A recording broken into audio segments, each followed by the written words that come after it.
आजचं सत्र आपलं आहे एकूण पूर्ण वर्षभराची जी आपली स्ट्रॅटेजी, बरोबर ना? पूर्ण वर्षभराची म्हणजे 2023च्या एक्झाम साठीची स्ट्रॅटेजी असं आपण म्हणू, बरोबर? हा, आता इथे मला काय म्हणूयात आपण मिक्स्ड क्राऊड दिसतोय. मिक्स्ड म्हणजे कसं मी म्हणतेय तुम्हाला, आत्ता समोर कोण थांबा, त्याच्यासाठी मीच तुम्हाला, आणि कोणी पळून जायचंय असं मीच सांगणार आहे तुम्हाला. ठीक आहे? तुमच्यापैकी जे कोणी व्यक्ती आता 21 ऑगस्टची परीक्षा देणार आहेत, 21 ऑगस्टला येणारी परीक्षा देणार आहेत, हा पण 21 ऑगस्टला येणारी परीक्षा देणार आहे आणि माहिती आहे की आपण आधी अभ्यास चांगला केलेला आहे, क्लिअर होण्याची शक्यता आहे.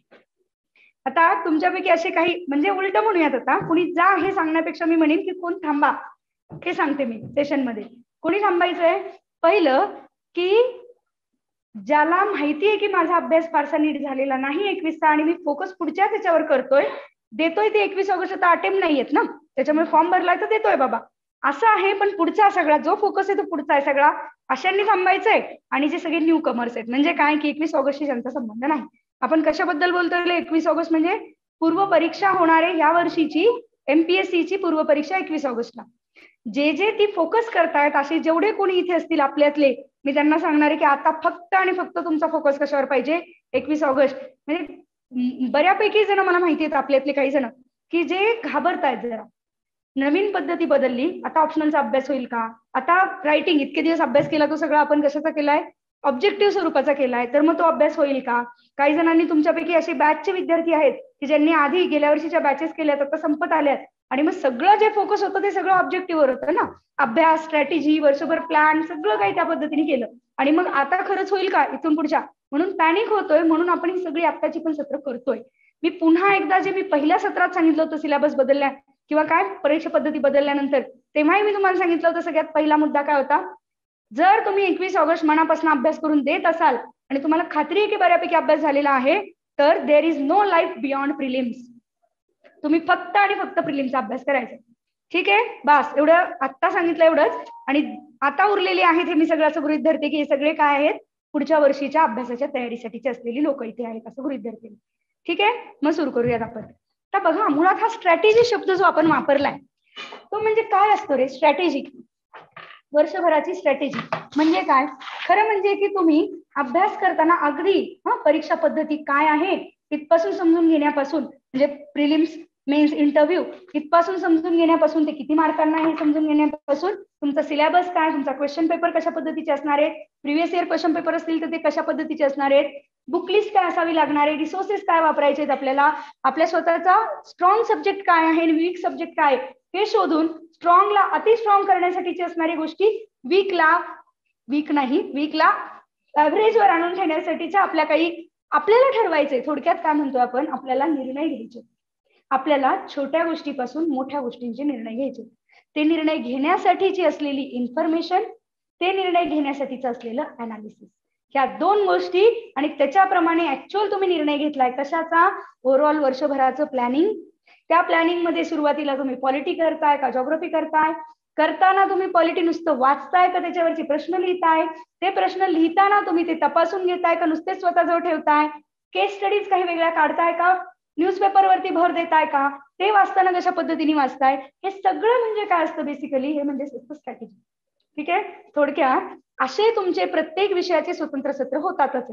हाऊ टू सिलेक्ट ऑप्शनल झाला ना तुमचा, राईट? किंवा मग काय म्हणूयात आपण की जुन्या पद्धतीत काय होतं आता काय? मयूर सरांनी हे सत्र घेतलं तुमचं, राईट? या सगळ्यांसहित मी म्हणते प्रत्येक विषयानुसार सत्र आहेतच, पण ओव्हरऑल त्याला आपण म्हणूया की कशा कशाचा तुम्हाला विचार करायचा, कशा कशाचा विचार करण्यासाठी ते मुद्दे काय असले पाहिजेत, आणि कुठल्या विषयाला जास्ती महत्व देऊन ते आत्ता तुमचं ठरलेलं पाहिजे, आणि कुठला विषय थोडासा तुम्ही नंतर हँडल केला तरी चालेल, अशा सगळ्याची गोष्ट म्हणजे असते तुमचं स्ट्रॅटेजी. तुम्ही घेताय तो निर्णय आणि आफ्टर ऑल प्लॅनिंग करणं, ते प्लॅनिंग इम्प्लिमेंट करणं, फायनली इम्प्लिमेंट पर्यंत ते येतं, हे लक्षात घ्या. आणि तुम्हाला माहितीये की आपल्याकडे काय सगळे भारतीय इथे समोर आहेत आणि समोर बसलेले आपल्या जीन्स मध्येच आहे. प्लॅनिंग जबरदस्त करतो आपण, पण इम्प्लिमेंटेशन मध्ये मात्र आपण मार खातो, हे माहितीये तुम्हाला, राईट? कारण का प्लॅनिंग जे करतो हे सगळं आपण सगळ्या इन्फॉर्मेशनवर करत नाही, सगळ्या प्रॅक्टिकल ग्राउंड्सवर करत नाही, आपली ताकद काय ह्याच्यावर करत नाही आपण. म्हणजे तुम्हाला जर एखाद्याला 8 तासांपेक्षा जास्त बसवूनच जाऊ शकत नाही, तो 10 तासाचं प्लॅनिंग नाही करू शकत.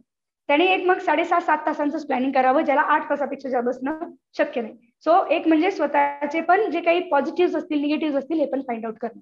ठीक आहे. मग आता एक एक मुद्दा घेऊन आपण बोलायला सुरुवात करणार आहोत. आता बघा, ह्या सगळ्या ह्याच्यामध्ये सगळ्यात शेवटी काय, सगळं स्ट्रॅटेजी आणि हे सगळं करतो आपण. आधी मी सगळ्यात शेवटवाला मुद्दा बोलणार आहे, मग आपण पहिल्या मुद्द्याकडे जाऊया. सगळ्यात शेवटवाला मुद्दा म्हणजे काय असणार आहे, की सगळं तुम्ही इन्फॉर्मेशन घेतली, सगळे विषय सत्र केले, तुम्ही हाऊ टू सिलेक्ट ऑप्शनल निवडला, त्याचा अभ्यास केला, प्लॅनिंग केलं, की नोव्हेंबर पर्यंत समजा ऑप्शनल संपवायचा आहे. संपेल का माहिती नाही आपल्याला. ठीक आहे. किंवा मग काय रायटिंग करायचं मला डिसेंबर पर्यंत, जानेवारीच्या नंतर मला काय कम्प्लिटली प्रिलिम्स फोकसनी मला अभ्यास करायचा आहे. कदाचित एप्रिल मे जून मध्ये आपली प्रिलिम्स होईल, त्यावेळेपर्यंत पूर्ण prelim focus target test series तुमच्या तशा पद्धतीचे आहेत. असं जर आपल्याला करायचं असं आपण म्हणत असू, बघा हे जर हे सगळं करताना कुठेतरी ते प्लॅनिंग केल्यानंतर जर इम्प्लिमेंट नाही झालं, तर पहिल्या सुरुवातीपासूनच तुम्हाला काय होणार आहे, डोक्यावरती प्रेशर क्रिएट व्हायला सुरुवात होणार आहे. रादर मेजॉरिटी लोक असे आहेत आता की ज्यांना हे प्रेशर ऑलरेडी क्रिएट व्हायला सुरुवात झालेलं आहे. तुमच्यापैकी अनेक जण घाबरलेले आहेत ह्या नवीन पद्धतीला किंवा नवीन जे आलंय या सगळ्यांना. आणि मग फायनल मुद्दा काय येतो, तुम्ही जर नीट सगळ्या गोष्टी वर्कआउट नाही केल्या, पहिल्यांदा कुठेतरी चुकलात ह्या सगळ्या स्ट्रॅटेजीमध्ये, तर मग फायनल तुम्हाला खूप प्रेशर जास्त येणार आहे. राईट. आपल्याला ते हँडल होणार नाहीये. आणि म्हणून एकूणच बदलणारी परीक्षा पद्धती आणि येणारं नैराश्य, विषय लक्षात घ्या तुम्ही काय म्हणतोय आपण. एकूणच बदलणारी परीक्षा पद्धती आणि येणारं नैराश्य कसं हँडल करावं, कशा पद्धतीने त्या नैराश्याला सामोरं जावं आणि एकदम जिद्दीने पेटून उठून अभ्यास कसा करावा, याच्यासाठी परवा अभिजित सर तुमचं सत्र घेणार आहे. कारण ते खूपच इम्पॉर्टंट आहे तुमच्यासाठी. परवाचं सत्र तुम्हालाही माहिती आहे की कोणाचं होतं. परवाचं सत्र सुब्रमण्यम सरांचं होतं. राईट. पण सुब्रमण्यम सर ऑलरेडी आता सर्व्हिसमध्ये, ते माहिती आहे तुम्हाला. आणि त्यामुळे परवा सरांना नाही घेता येणार आहे, हे ऑलरेडी त्यांनी आज कळवले. जर त्यांना ते नाही घेता येणार आहे तर मग विषय त्यांचा तेच घेतील नंतर पुढे. पण त्यांच्या ऐवजी मग सत्र कोण घेत आहे, तुमचं अभिजित सर, की जे सगळ्यात इम्पॉर्टंट आहे तुमच्यासाठी. येणारं तुम्हाला जे काही वाटतंय मनामध्ये, तुमचे जे इमोशन्स आहेत, कशा पद्धतीने हँडल करा तुम्ही, ते सत्र परवा दिवशी असणार आहे तुमचं. ओके. मग आता आपण आपल्या ऐकून ह्या मुद्द्यावर जाऊयात की मुळात स्ट्रॅटेजी म्हणजे काय. तर आधी ते सगळे मुद्दे तुमच्यापर्यंत लिहून घेऊयात आपण. सगळ्यात पहिला मुद्दा येतो की परीक्षा पद्धतीच आधी समजली पाहिजे. बरोबर का रे. परीक्षा पद्धती, हे सगळे मुद्दे लिहायचे बरं का. मला माहितीये तुम्हाला माहिती आहेत, पण ते एका पानावर आले पाहिजे तुमच्या. सगळ्यात पहिलं काय, परीक्षा पद्धती समजली पाहिजे. राईट. खूप छोटे छोटे मुद्दे आहेत नवीन जे आहात त्यांना. उदाहरणार्थ आपण काय म्हणूया, तुम्हाला मेन्स किती मार्काला आहे आत्ताच्या पद्धतीवर. आपण मेन्सवरच जास्ती फोकस करतोय ना आता. मेन्स किती मार्काला आहे सांगा रे जरा. 1750. पाठ झालाय आता 1750. राईट. बघा ना तुम्ही, एसे 250 मार्क, GS 1 2 3 4 250, तुमचे ऑप्शनल 2 ऑप्शनल, पेपर 1 पेपर 2. मग 2 ऑप्शनल निवडायचे का एकच निवडायचं आहे, त्याचे एकच निवडायचं आहे. आणि ते बरोबर आहे ओम, पण त्याचे 2 पेपर असणार आहेत. राईट. पण तो पहिला पेपर आहे तो कन्सेप्ट ओरिएंटेड असणार आहे, दुसरा पेपर आहे तो इंडियन कॉन्टेक्स्ट मध्ये असणार आहे. राईट. मग ह्याच्या सहित मी म्हणते, खरं म्हणजे मेन्स तुमची 1750 ची नाहीये. मेन्स तुमची किती मार्कांची आहे, 1750 अधिक 600. ते 600 क्वालिफाईंग आहेत. बरोबर का. कुठले 600 बोलतोय आपण, इंग्लिश आणि मराठी. इंग्लिश आणि मराठीचे पेपर आहे तुमचे, आणि ते दोन्ही कंपल्सरी, हे लक्षात घ्या, दोन्ही कंपल्सरी आहे. ते 600, 300 मार्काचा पेपर मराठीचा, 300 मार्काचा पेपर इंग्लिशचा. 300 मार्काला आपल्याला काय काय लिहायचंय त्याच्यामध्ये, निबंध, सारांश, भाषांतर आणि ग्रामर. आणि त्याच्यात मार्क किती मिळवायचे, 75 मार्क मिळवायचे आपल्याला. 75 पेक्षा जास्ती असतील तर आपल्याला दोन्ही मिळून 150 नाही मिळवायचे, ते लक्षात घ्या. दोन्हीचा कट ऑफ वेगळा. एकातच तुम्हाला 200, एकातच मराठीत खूप भारी असतं ना. 230 मिळाले, मिळतात का, मिळतात. मला मिळालेत मराठीमध्ये 230. मग असं म्हणू शकतो का, अरे तिकडे तर 230 आहेत, करा ना तुम्ही ऍडजस्ट, चालतं का. नाही, इकडे पण 75, तिकडे पण 75 पेक्षा. मग त्याच्या वरचे जे मार्क आहेत त्याचा तुम्हाला उपयोग नाही. तुम्हाला 76 मिळाले तरी तुम्ही पास आहेत, तुम्हाला 230 मिळाले तरी तुम्ही पास. राईट. सो थोडक्यात काय म्हणतोय आपण, एक्झॅक्ट आता मेजॉरिटी लोकांना ह्याची क्लॅरिटी यायला सुरुवात झाली, कारण आपण सगळे सत्र घेतोय. पण हे छोटे छोटे मुद्दे तुमच्या डोक्यामध्ये क्लिअरली बसले पाहिजे. परीक्षा पद्धती खूप इम्पॉर्टंट आहे. राईट. मग परीक्षा पद्धतीमध्ये काय आता महत्वाचं आहे, एक एक मुद्दे नंतर घेत जाणार होतो आपण, पण स्ट्रॅटेजी करायची असेल तर हे डिटेल्स समजावे लागणार आहे, तसं म्हणतोय. खरं तर हे सत्र कदाचित ऑप्शनल आणि याच्या आधीच व्हायला पाहिजे होतं, पण मागच्या आठवड्यात मला वेळ नसल्यामुळे पहिलं जे आहे सिलेबस आणि त्याच्यानंतर हे पहिलं सत्र यायला पाहिजे तुमचं. तर कशावर भर द्या हे सांगतोय आपण. मग आता पहिलं आपण काय म्हटलं याच्यामध्ये, परीक्षा पद्धतीमध्ये, की मुळात किती वेळाचा पेपर आहे. 250 मार्काचा आहे, पण किती वेळाचा आहे. एसए ला किती वेळ असतो, 3 तास. GS 1 ला 3 तास. हा, तुमच्यापैकी काही जणांना अतिशय क्रिस्टल क्लिअर आहे 3 तास आहेत का 2.5 तास आहेत का 2 तास आहेत. काही जणांना नाहीये. मी म्हणते ही समज आपल्याला किती वेळात किती गोष्टी लिहायच्यात हे पण कळलं पाहिजे आपल्याला. ठीक आहे. सो परीक्षा पद्धतीवर होल्ड असला पाहिजे तुमचा. ठीक, इथपर्यंत आलो. परीक्षा पद्धती कशी ती सब्जेक्टिव्ह आहे आणि मग आता त्याच्यामध्ये कुठल्या पेपरवर आपल्याला जास्ती भर, येस 3 तास आहे, मग कुठल्या पेपरवर आपल्याला जास्ती भर द्यायचा, कुठल्या पेपरवर जास्ती भर द्यायचा आहे तुम्हाला आतापर्यंत कोणी सांगितलंय का? हे एसे, ऑप्शनल आणि इथिक्स, राईट. हे 3 पेपर. का बरं हे 3च म्हणतोय आपण, सांगा बरं तुम्ही. ह्याचा आधी अभ्यास झालेला आपला नाही झालेला, आधी होऊन जाणार आहे. तुम्हाला माहिती आहे सुब्रमण्यम सर, स्वप्नील सर तुमचा करून घेणार आहेत अभ्यास. ओके, बघा का करायचं हे आपल्याला. GS 1, 2, 3 असे पेपर आहेत की जिकडे करंट अफेअर्स बेस्ड असणार आहे सगळं. हा, तुम्हाला तुमचे ओपिनियन प्रत्येकाचे ऑलमोस्ट सगळ्यांना सेम प्रश्न आहेत ते, आणि तुम्हाला तुमचे प्रश्न जे उत्तर लिहायची. उदाहरणार्थ आपण म्हणूया की समजा एखादा त्या वर्षी कुठला तरी कायदा आला किंवा फार्म लॉज काढून घेतले मध्ये, तुम्हाला माहितीये.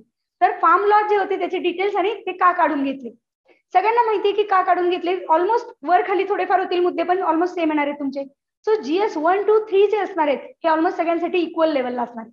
त्याच्यामध्ये आयदर खूप जास्त मार्क मिळाले असं पण होणार नाही किंवा खूप खाली गेलात असं पण होणार नाही. ते ऍव्हरेज मार्क सगळ्यांना त्याच्यामध्ये मिळणार आहे तुम्हाला.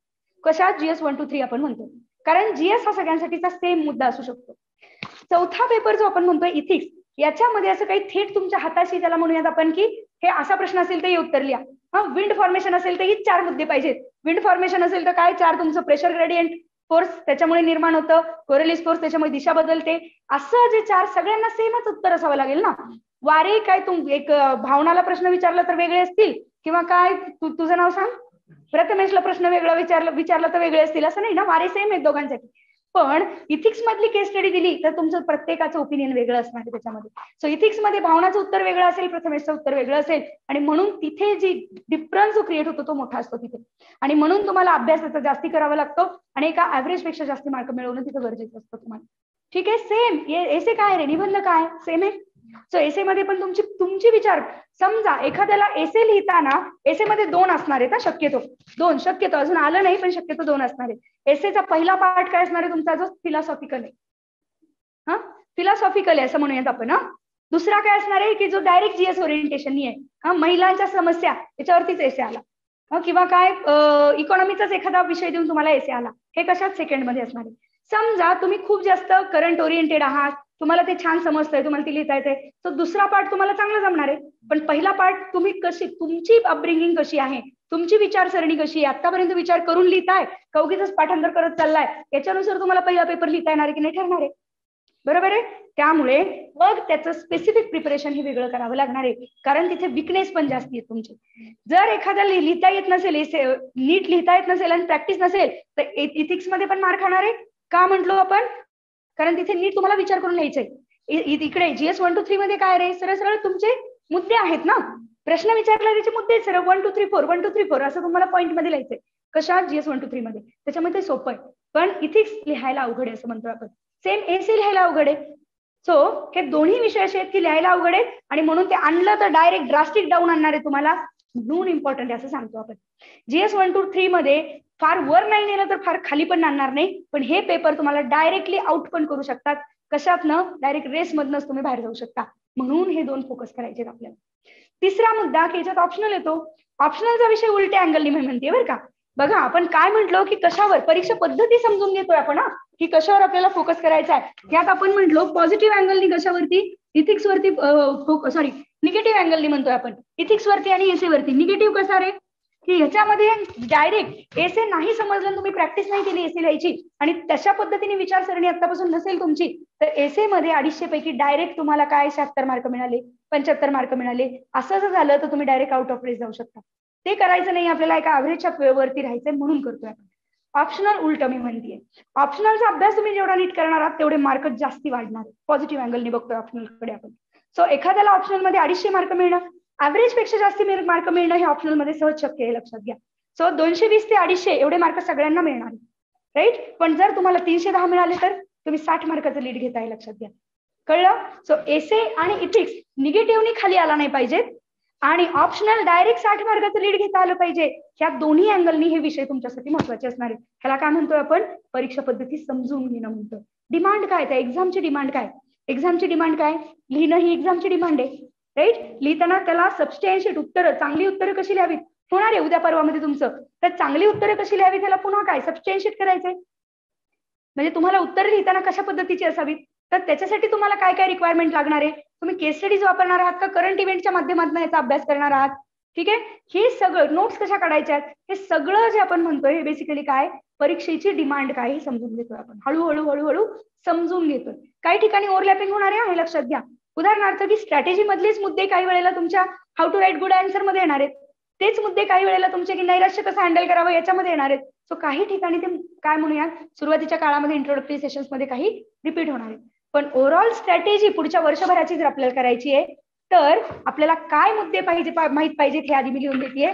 पहिलं म्हटलं परीक्षा पद्धती, एसे इथिक्स ह्या दोघांवर स्टार करा, ह्या सब्जेक्ट्सला स्टार करा, एसे इथिक्स आणि तिसरं असणार आहे ऑप्शनल, ठीक आहे. स्टार करायचं या सब्जेक्ट्सला, ही परीक्षा पद्धतीबद्दल आपण बोललो. पुढचा काय मुद्दा आहे तुमचा, आता खरं म्हणजे कुठल्याही परीक्षेची जर तुम्हाला काय स्ट्रॅटेजी ठरवायची असेल तर सगळ्यात पहिलं माहित पाहिजे तुम्हाला ते म्हणजे काय सिलेबस, बरोबर. पण आहे का आपल्या हाताशी आता, नाहीये, राईट. सो ठीक आहे हरकत नाहीये, पण तुम्ही मुद्दा तर लिहून ठेवा, थोडे दिवसांनी तर येणार आहे तुम्हाला सिलेबस, पुढच्या आठवड्याभरामध्ये सिलेबस येऊन जाईल. सिलेबस कंपल्सरी आपल्या हाताशी आणि तो तोंडपाठ पाहिजे. डिटेल्ड सिलेबस युपीएससी आपल्याला देईल आणि आपल्याला माहितीच पाहिजे की कुठल्या पेपरमध्ये काय केलंय, का माहित पाहिजे. आणि आता तर फार गरजेचं आहे का माहित पाहिजे, सांगते तुम्हाला उदाहरणासहित बोलूयात आपण. आता उत्तर लिहायचं आणि युपीएससीने हा प्रश्न विचारला होता. युपीएससीने विचारलेला प्रश्न काय होता, दिल्ली मुंबई कलकत्ता ही 3 शहरं सांगितलं का मी हा प्रश्न तुम्हाला, नाही, ही 3 शहरं माहिती आहेत सगळ्यांना. युपीएससीचा हा प्रश्न आहे, GS1 मध्ये विचारलेला प्रश्न आहे युपीएससीचा 15 मार्कांसाठी. दिल्ली मुंबई कलकत्ता ही 3 शहरं प्रचंड प्रदूषित आहेत, फुल stop.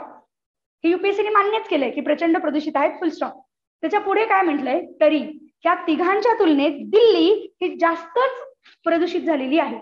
So Delhi is severely polluted compared to the other 2 cities.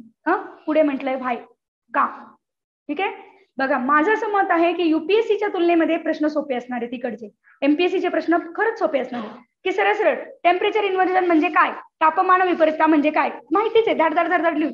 म्हणून मी म्हणते तुम्हाला GS 1 to 3 जे असणार आहे ना तुमचं ते सोपं असणार आहे. आतापर्यंत सगळा जो अभ्यास आपण केलेला आहे आणि किंवा तुम्ही जे नाहीयेत आपल्या बॅचेसला पण तुम्ही जो केलेला असणार आहे सगळेजण, तर त्याच्यामधून तुम्हाला उत्तर देता येणार आहेत. उदाहरणार्थ काय, वाऱ्यांची निर्मिती कशी होते, कळतंय काय म्हणतो आपण, वाऱ्यांची निर्मिती कशी होते, वेगवेगळ्या प्रकारच्या वाऱ्यांचे प्रकार सांगा, राईट. किंवा वाऱ्यांचे वर्गीकरण करून उदाहरणांसहित स्पष्ट करा. आता हे काय तुम्हाला वेगळं शिकायचे, हे तुम्ही प्रिलिम्सच्या पण अभ्यासामध्ये शिकलेलाच आहात आणि आधीच्या इतक्या वेळामध्ये वाऱ्यांची निर्मिती कशी होते, प्रेशर ग्रेडियंटचा फोर्स वायुभार, मग कोरिलेस फोर्स, मग तुमचा कुठला आपला फ्रिक्शनल फोर्स घर्षण बल, हे सगळं. आणि ज्यांचं नसेल झालं काही टेन्शन घेऊन काही होणार आहे पुढच्या काळामध्ये. आणि जे घरी आपलं आपलं वाचतायत त्यांचं पण हे होणार आहे वाचून, बोर्डाच्या पुस्तकातनं किंवा काय आपल्या एनसीआरटीज मधनं हे होणार आहे. तर हे झाली तुमचे पहिले मुद्दे, एक डायग्राम तुमची काढली जाणार आहे. आणि मग ही वेगवेगळी वारे, मान्सून ही वारे, खारे मारे मतलय वारे वारे, त्याचं उदाहरण देऊ शकता तुम्ही. डोंगरातलं वारं, दरीतलं वारं किंवा स्थानिक वारे किंवा तुमचं काय व्यापारी वारे, हे माहिती आहे तुम्हाला सगळे. सो याला प्रत्येकाचं हे तुमचं झालेलं आहे लक्षात घ्या. सो त्याचं काय करावं लागणार आहे, रिव्हिजन आणि रायटिंग याच्यावर तिकडे भर द्यायचा आपल्याला, राईट. पण बाकी विषयांच्या बाबतीमध्ये आपण म्हणतोय, बाकी म्हणजे स्पेसिफिकली काय की आता सिलेबस जो डिटेल येईल GS 1 to 3 मध्ये तुम्हाला हे सगळं डिटेल येणारच आहे, पण ऑप्शनल आणि याच्यामध्ये त्याच्यावर डिटेल लक्ष द्यायचं. आपण मुद्दा बोलत होतो यातला की सिलेबस मध्ये आम्ही तुम्हाला प्रश्न सांगितला होता की मग हे जो आपण सिलेबस का डिटेल माहिती, प्रश्न तुम्हाला मार्क कसे मिळणार आहे जास्त, तुम्हाला तीच परीक्षा समजली आहे का, परीक्षेची डिमांड समजली आहे का, ह्याच्यावर म्हणतीये मी. सो प्रश्न जो मी तुम्हाला सांगितला आता, ज्याच्यात म्हटलं दिल्ली मुंबई कलकत्ता सिव्हिअरली पोल्युटेड आहेतच, त्याच्यात दिल्ली हे प्रचंड सिव्हिअरली पोल्युटेड आहे का, सिंपल प्रश्न आहे हा सुद्धा, हा येऊच शकतो, हा सिंपल प्रश्न आहे. तर हा का सांगा रे, कुणाच्या बाजूला, बर ठीक आहे. हा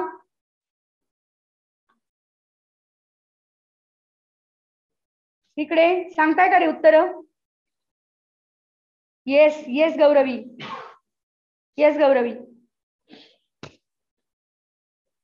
बघा हा कुठल्या, मी काय असं म्हंटल बघा की GS1 मध्ये जर प्रश्न असेल त्याचा अर्थ तुम्हाला जर आता एमपीएससीत कसा सिलेबस येतो याच्याप्रमाणे आपल्याला बघा, पण युपीएससीतला सिलेबस मध्ये जॉग्राफी कुठे आहे GS1 मध्ये, हा, आणि एन्व्हायरमेंट कुठे आहे GS3 मध्ये. जर एन्व्हायरमेंट GS3 मध्ये असेल आणि प्रश्न विचारलाय तो तुम्हाला GS1 मधला असेल, तुम्हाला जॉग्राफिकल अँगलनीच उत्तर लिहायचे. तुम्ही जॉग्राफिकल अँगलनी उत्तर लिहिलं आणि मॅप काढून दिला तर सरळ सरळ काय होणार आहे, सरळ सरळ तुम्हाला जास्ती मार्क मिळणार आहे. आणि तेच जर तुम्ही त्याच्यामध्ये लिहित बसलात की दिल्लीमध्ये काय पब्लिक ट्रान्सपोर्ट फारसा चांगला नाहीये, दिल्लीमध्ये सबटल बर्निंग खूप मोठ्या प्रमाणात होत आहे हरियाणा आणि याच्यामध्ये, हे जर मुद्दे पहिले मांडले तुम्ही, तर मग परीक्षेची डिमांड कळतंय का तुम्हाला. सिलेबसचा पॉईंट कुठे आहे, जॉग्राफीमध्ये प्रश्न विचारलाय तर जॉग्राफिकल अँगलनी उत्तर तुम्हाला देता आलं पाहिजे. म्हणून आपण प्रश्न सगळ्यांना सेमच आहेत, फक्त तो प्रश्नाचा फोकस करणं हे प्रचंड गरजेचं असणार आहे. बरेच वेळेला काय होणार आहे, तुम्हाला इन्फॉर्मेशन आहे, प्रश्न विचारला एक तुम्ही लिहिणार त्याच्यामध्ये भरमसाठ काहीतरी वेगळं. ठीक आहे, भरमसाठ काहीतरी वेगळं कधी लिहायचंय आपल्याला, लिहायचंच नाही असं मी म्हणणार नाहीये, ती स्ट्रॅटेजी आहे. ठीक आहे, ज्या वेळेला खरंच तुम्हाला त्याचं उत्तर येत नाहीये, प्रश्न मोकळा तर सोडायचाच नाही हे लक्षात घ्या. ठीक आहे, मग तुम्ही थोडं इकडे तिकडे सरकले तर चालणार आहे. खरं म्हणजे पहिल्याच सत्रात सांगणं जरा खूपच, हे तुम्ही सुरुवात करतायत तशी अभ्यासाला, पण तरी प्रॅक्टिकली याचा विचार करायला लागणार आहे. 20 प्रश्न जर आले युपीएससी सारखे आपल्याला लिहायला, 20 प्रश्न आपल्याला लिहायला आले असं म्हटलं आणि 3 तासात नाही होत 20 प्रश्न 3 तासामध्ये लिहून. तुम्हाला जर ते पूर्ण करायचे असतील तर आन्सरची क्वालिटी प्रत्येक प्रश्नाची वेगळी असणार. एक साधारण 10 प्रश्न असणार आहेत की ज्याची क्वालिटी अतिशय उत्तम आहे तुमची, की ज्याच्यात सगळं इंट्रो, तुमचं काय म्हणूया आपण बॉडी, कन्क्ल्युजन, त्याच्यामध्ये मॅप्स काढले, सगळं एकदम बेस्ट आहे. हा, पण काही प्रश्न, एक 5 प्रश्न असणार आहेत की ज्याची ऍव्हरेज आहे, एक 3 प्रश्न असणार आहेत की बिलो ऍव्हरेज आहे, आणि 2 असणार आहेत की तुम्ही इतके फालतू लिहिलेत ते प्रश्न, असं असू शकतंय. लक्षात घ्या, जर तुमचं नसेलच नीट स्पीड वाढलेला तर. ठीक आहे, पण म्हणून ते सोडून नाही, आपल्याला त्याच्यात किमान 2, 3, 4 मुद्दे जेवढे लिहिता येतील, प्रेझेंटेशन सरळ, मग त्याच्यात इंट्रो सोडून द्या, कन्क्ल्युजन सोडून द्या, मुद्दे लिहा डायरेक्ट, की डायरेक्ट 1, 2, 3, 4 असं लिहायचं आपल्याला. ते आन्सर्स मध्ये नंतर हे बोललं जाईल सगळं, पण परत मुद्द्याकडे येऊयात आपण, की याच्यासाठी काय माहिती पाहिजे. समजा हाच प्रश्न आपण डोळ्यासमोर घेऊयात आणि हा तुम्ही शेवटी लिहिताय असं गृहीत धरा, शेवटचा 20वा प्रश्न आहे, तुम्हाला ना त्याचं हे इंट्रो लिहायला वेळ आहे ना कन्क्ल्युजन, तो धाड पहिलाच शब्द काय आला पाहिजे की मॉडिफाईंग इफेक्ट नाहीये या भागामध्ये, म्हणजे कोण, लँड आणि सी ब्रिज नाहीये या भागामध्ये, इफेक्ट ऑफ कंटिनेंटल. नुसते 3 शब्द, 3, 4, 5 शब्द येऊ द्या, मार्क मिळणार आहेत तरी तुम्हाला त्या प्रश्नाला. असं नाही होणार की पूर्ण गेला तो प्रश्न. कळतंय काय करतोय आपण, आणि म्हणून प्रश्नाचा फोकस करणं गरजेचं आहे, तुम्हाला फोकस करणं प्रचंड गरजेचं आहे. ओके, मग आता हे सगळं जेव्हा म्हणतोय आपण त्यासाठी सिलेबस माहित पाहिजे. सो सिलेबस आल्यानंतर तो तोंडपाठ करायचा हे मी सांगून ठेवलं. तिसरा मुद्दा स्ट्रॅटेजीसाठी इम्पॉर्टंट आहे, हे मुद्दे लिहून ठेवा तुम्ही, हे मुद्दे आपल्याला प्रचंड, हे सगळेच सांगणार आहेत खरं तर तुम्हाला. तिसरा मुद्दा आहे सिलेबस झाला तुम्हाला, पुढचा मुद्दा आहे क्वेश्चन पेपर अनालिसिस. आता बघा, क्वेश्चन पेपर अनालिसिसची गंमत काय, मुख्य परीक्षेच्या बाबतीमध्ये क्वेश्चन पेपर अनालिसिस करायला काय नाही ते तुम्हाला आहे का, काही नाहीये, कारण पहिल्यांदा सुरू होत आहे. मी म्हणणार आहे अशा वेळेला नवा गडी नवा राज्य, मग अशा वेळेला उलट चांगलं असतं, तुम्ही तुमचा अभ्यास करा, तुम्हाला उत्तरं कशी लिहायची चांगली तुम्ही करून ठेवा. प्रश्न कोणालाच माहिती नाहीये, आधीचे आलेले प्रश्न कोणालाच माहिती नाहीयेत, राईट. मग कोणाला माहिती आहे ते कोण प्रेडिक्ट करू शकतं, माहिती आहेत म्हणण्यापेक्षा म्हणूया की कोण तुम्हाला कोण प्रेडिक्ट करू शकतं. बरोबर अगदी, येस, अगदी. एकच अर्जंट आहे, येस, राईट. सो इथपर्यंत आलो आपण. आता एक म्हणजे काय की तुम्ही जर कम्पेअर करून बघितलं 2010-12 पूर्वी, मी म्हणेन की हा एमपीएससीची पद्धती कशी होती, सब्जेक्टिव्हच होती, मुख्य परीक्षा ही सब्जेक्टिव्ह होती. आणि जर तुम्ही प्रश्नांचे, मी मागाशी म्हटलं तसं, प्रश्नांचे प्रकार जर चेक केलेत ना तुम्ही तर अतिशय सोपे. जसं मी म्हटलं, तापमान विपरीतता म्हणजे काय, उदाहरणांसहित स्पष्ट करा. कळलं. हा, वाऱ्यांची निर्मिती कशी होते, वाऱ्यांचे प्रकार कुठले कुठले आहेत, हा, उदाहरणांसहित स्पष्ट करा. सो अशा प्रकारचे प्रश्न खूप जास्ती आहेत. सो कोर वरती फोकस करा, उगीच फिरत बसू नका इकडे तिकडे. कळलं तुम्हाला. आहेत वेबसाईटवर नाही आहेत, पण आपण देऊ तुमच्यासाठी, पीडीएफ देऊ तुमच्यासाठी. हा, ठीक आहे. सो आहेत का, तर येस, मी स्वतः पण पाहून आले ना ते प्रश्न, त्याच्यामुळे आहेत अवेलेबल हे प्रश्न. ठीक आहे. आता पुढचा मुद्दा काय आपला, एक म्हणजे त्याच्याशी कम्पेअर करावं लागेल आपल्याला, दुसरं कशाशी कम्पेअर करा, युपीएससी कम्पेअर करायला लागेल आपल्याला. पण मी एवढं तुम्हाला खात्रीने सांगते की युपीएससी एवढं जास्त क्रिटिकल याच्यामध्ये नाही जाणार, किंवा युपीएससी मध्ये क्रिटिकल म्हणण्यापेक्षा आपण काय म्हणूया की युपीएससी मध्ये काही वेळेला करंट अफेअर्स मध्ये काही वेगळ्याच अशा टॉपिक्सवर सटकते युपीएससी, की जे मेजॉरिटी लोकांना माहितीच नाहीये. किमान 3 ते 4 प्रश्न असे असतात की लोकांना त्याची नावं कधी ऐकलेली नसतात. एवढं करंट इव्हेंट, एवढा सगळा अभ्यास करून सुद्धा कधी कधी माहितीच नसतं की हे काय. ठीक आहे, मला वाटत नाही की एमपीएससीचं तेवढं होईल म्हणून. अगदी एखादा प्रश्न असू शकतो की जो तुम्हाला ऍब्सोल्युटली माहिती नाहीये, पण अदरवाईज बाकीचे प्रश्न तुम्हाला बेसिक माहिती असणार आहे. खूप म्हणजे काय म्हणूया, थोडं सोप्या अँगलवर जाणारी असणार आहे. आणि म्हणून काय तर अगदी ज्या प्रश्न म्हणजे ऑब्स्क्युअर जे असतात त्याच्याकडे जाऊ नका. थोडक्यात आपल्याला म्हणायचंय काय की अशा गोष्टी करायला जाऊ नका अभ्यासामध्ये, म्हणजे अगदी अवघड अवघड अवघड याच्याकडे जाऊ नका. ते करायला गेलात तर ते सोपं आहे ते निघून जाणार आहे हातातलं. आणि म्हणून जास्ती फोकस कशावर पाहिजे मार्क मिळवताना, जे सोपं आहे त्याच्यावर पाहिजे.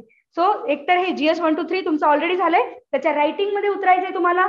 ज्यांचं झालेलं नाहीये त्यांना मी असं म्हणतेय की तुम्ही आधी त्याचा अभ्यास करायचा, डायरेक्ट रायटिंगला उतरायचं नाहीये असं मी सांगतेय. त्याचा आधी तुम्ही अभ्यास करायचा. माझं असं, आता हे प्रत्येक फॅकल्टी, प्रत्येक इंडिव्हिज्युअल, प्रत्येक मार्गदर्शक तुम्हाला कदाचित हे वेगवेगळं सांगेल, पण माझं तरी असं मत असणार आहे की जेव्हापर्यंत तुम्हाला बेसिक नॉलेज येत नाही तोपर्यंत तुम्ही लिहू नाही शकत. मग जर लिहायला पण सुरुवात केली ना तुम्ही तरी सुद्धा मग त्या प्रश्नांची क्वालिटी, तुमचा एक पॅटर्न सेट होतो ना तुमचा लिहिण्याचा, उलट मग त्या प्रश्नांची क्वालिटी तुमची खालावलेलीच राहणार काय. म्हणून एक बेसिक अभ्यास तुमचा झालेला असला पाहिजे. सो नवीन जेवढे लोक असणार आहेत, नवीन बॅचचे जेवढे लोक असणार आहेत, हे मी म्हणतीये तुम्हाला की एकच मिनिट सराव कसा करायचा. मच्छिंद्र विचारतोय की जर महत्वाचं आहे सगळं पण क्वेश्चन पेपर नसतील जुने तर मग सराव कसा करायचा. हेच मी तुम्हाला सांगते की पहिला मुद्दा तुमच्यापैकी आता स्वची ओळख म्हणजे काय रे, की तुम्ही कुठे आहात अभ्यासाच्या बाबतीत, कुठे आहात हे शोधायचे. पहिला मुद्दा. ठीक आहे, अभ्यासाच्या बाबतीमध्ये एक मिनिमम अभ्यास तुमचा झालाय जर असं गृहीत धरलं आपण. मिनिमम म्हणजे काय, समजा तुम्हाला पॉलिटीचं पुस्तक वाचून झालंय, फंडामेंटल राईट्स काय आहेत माहितीये, डीपीएसपी काय माहितीये तुम्हाला, किंवा जॉग्राफीची बोर्डाची पुस्तकं वाचून झाली आहेत, वाऱ्यांची निर्मिती कशी होते, ढगांची निर्मिती कशी होते, मान्सून कसा असतो हे बेसिक माहिती आहे तुम्हाला. हे जर असेल तर मग तुम्ही रायटिंगला सुरुवात करा. मग व्हॅल्यू एडिशन किंवा कुठले रिपोर्ट वाचले नाहीयेत मी, अजून न्यूजपेपर वाचले नाहीयेत, त्याचं टेन्शन नाही घ्यायचं. मग बेसिक अभ्यास तुमचा झालाय तर अभ्यास मग लिहायला सुरुवात करायची. ठीक आहे, आता तुझ्या प्रश्नाकडे येते मी श्रीचंद्र, की जर हे नसेल जुने प्रश्न तर आम्ही प्रॅक्टिस कशी करायची. असं करूया की बेसिक तुमचं झालंय आणि मग तुम्ही सुरू करताय. ठीक आहे, तुम्ही कुणीही डायरेक्टली सुरू करू नका, त्याच्यासाठी आपण आहोत ना. How to write good answers हे आपलं सत्र होणार आहे, बरोबर ना. चांगली उत्तरं कशी लिहावी, मग त्याच्यासाठी सुरुवात कशी, मध्य कसा, शेवट कसा हे आपण सांगणार आहोत. राईट, फक्त सगळ्यात महत्वाची की याची प्रॅक्टिस कशी करायची, मी म्हणणारे प्रॅक्टिस करायची यांनीच प्रॅक्टिस कशी करायची याचं उत्तर तुम्हाला मिळणार आहे. थोडक्यात काय म्हणतोय, युपीएससीत पण आम्ही आजपर्यंत पाहिल्या विद्यार्थ्यांना प्रचंड अभ्यास करतात. एक टोक काय असतं की डायरेक्ट पहिल्या दिवशी त्यांना लिहायचं असतं, आणि दुसरं टोक काय असतं, वर्षभर अभ्यास केला तरी त्यांना वाटतं आपला अभ्यासच नाही झाला, आणि मग काय की नंतर लिहू आणि मग राहून जातो. मनातली लिहिण्याची भीती सगळ्यात पहिलं काढून टाकायची. ठीक आहे, आणि बेसिक जे मुद्दे तुमच्या अभ्यासाला झालेले आहेत तेवढ्या सगळ्यांवरती लिहायला सुरुवात करायचं. इथून पुढच्या काळामध्ये आपण सगळ्या बॅचेसवरती होमवर्क रोजचा रोज देणार आहोत. रोज प्रत्येक ह्याच्यामध्ये आपण काय किमान एक प्रश्न तुम्हाला लिहायला देणार आहोत, किमान एक मी म्हणते. असं प्रत्येक फॅकल्टी, प्रत्येक विषय याच्यानुसार बदलणार आहे. उदाहरणार्थ समजा मी जॉग्राफीला तुम्हाला काय आज काहीतरी एक विषय हिट बजेट शिकवला, तर हिट बजेटचा मी पृथ्वीचं हिट बजेट म्हणजे काय उदाहरणासहित स्पष्ट करा. सो तुम्हाला तो प्रश्न तुम्ही घरनं लिहून आणून द्यायचा आहे, माझ्याकडे द्यायचा आहे, मी तो देणार आहे तुम्हाला चेक करू. ठीक आहे, आता बघा, तर समजा मी म्हणतेय की तुम्हाला मागचं काहीच माहिती नाहीये, तर हे प्रश्न कुठून येणार आहेत, तर जे बॅचला आहेत त्यांचं तर आपण करून घेणार आहोत. प्रेडिक्ट आम्हीच करणार आहोत हे प्रेडिक्ट, की कुठल्यावर भर द्यायचा आहे, कुठल्यावर नाही द्यायचा आहे. पण तुमच्यापैकी अनेक जण असे असणार आहेत की जे नाही आहेत बॅचला आणि स्वतंत्र तुमचा अभ्यास करताय, काही प्रॉब्लेम नाहीये. ठीक आहे, एक म्हणजे की इंडिव्हिज्युअली आपल्या जे फॅकल्टी आहेत त्यांच्याशी तुम्ही भेटा, त्यांच्या वेळा घ्या आणि त्यांच्याप्रमाणे त्यांच्याकडनं चेक करून घ्या. दुसरं असणार आहे याच्यामध्ये की समजा तुम्हाला ते पण नाही करायचंय, फक्त आत्ताचे बेसिक्स सगळे लेक्चर्स तुम्ही करून घेतलेले आहेत आणि मग तुम्हाला तुमचं करायचं असं जर असेल तरी मी म्हणणार आहे की आपल्या युट्यूब चॅनलवरती जसं आत्ता तुम्हाला माहिती की 9:30 आपलं काय प्रश्न सोडवण्याचं सत्र आहे, जे 21 ऑगस्ट देत आहेत त्यांच्यासाठीचं सत्र आहे. तसेच आपण रायटिंग प्रॅक्टिस साठीचे दररोज तुम्हाला टेलिग्राम चॅनल जॉईन करा, किमान तेवढं तर करू शकता. जरी बॅचला नाही ऍडमिशन घेतलं तुमच्यापैकी तर टेलिग्राम चॅनल जॉईन करा. आपल्या टेलिग्राम वरती दररोज प्रश्न टाकले जाणार आहेत. मग ते प्रश्न फॅकल्टीज टाकणार आहेत, तेच प्रेडिक्ट करणार आहेत की नाही प्रश्न. सो तुम्हाला फार त्याचं टेन्शन घेण्याची गरज नाही की अरे प्रश्न कुठून काढायचे, कशा पद्धतीचे असतील. प्रश्न आपले फॅकल्टी टाकणार आहेत आणि मग त्यात तुम्ही उत्तर लिहून आपण काय म्हणायचंय, ऑनलाईन स्टुडंटचा कसा पेपर चेक करायचा, त्यांचा पेपर कोण चेक करणार, त्यांचा पेपर सुद्धा सगळे फॅकल्टी चेक करणार.